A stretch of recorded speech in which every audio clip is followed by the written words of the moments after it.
High বন্ধুরা, দেখো আমরা রবিবার বড় কাছারিতে পুজো দিতে গেছিলাম, গিয়ে একটু ভিডিও করলাম। এখানে হচ্ছে বাচ্চা হলে ওখানে 6 মাসে অন্নপ্রাশনের আগে ওখানে পুজো দিয়ে আসতে হয়।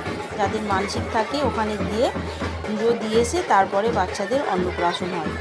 সেই জন্য আমরা চলে গেছিলাম একটু বড় কাছারি। দেখো, আর এই যে এইখানেই মেন মন্দিরটা হচ্ছে, ওই যে ওখানেই সবাই বাতাসা ছড়াচ্ছে। মানসিক থাকে তো ওইখানে, ওই জন্য সবাই পুজো দেওয়ার পরে বাতাসা সবাইকে বিতরণ করে। ওই জন্য সবাই দেখো বাতাসা ছড়িয়ে দিচ্ছে। আর মন্দিরের ভিতরে এত ভিড়, ঢোকাই যাচ্ছে না।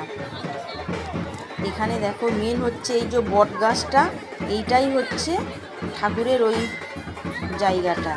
ওই গাছের গোড়াটা বাঁধানো, ওই গাছের গোড়ার ওখানেই একটা শিবলিঙ্গ আছে, ওটাই হচ্ছে মেন ঠাকুর। বড় কাছারি মানে ওখানে হচ্ছে বাচ্চাদের নিয়ে মানসিক থাকে, সেই জন্য ওখানে পুজো দিতে যায় বড় কাছারি। ওখানে সবাই আবার নামও বলে ভূতের কাছারি।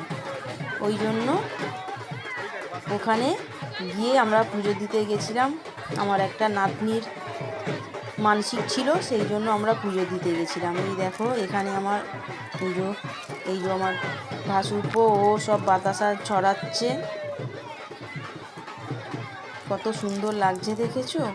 আর এত ভিড় হয়েছে, মানে মন্দিরের ভিতরে ঢোকাই যাচ্ছে না, প্রচুর ভিড় হয়েছে। শনি মঙ্গলবার তো ভিড় হয়, আমরা যেহেতু রবিবার গেছি, রবিবারও প্রচুর ভিড়।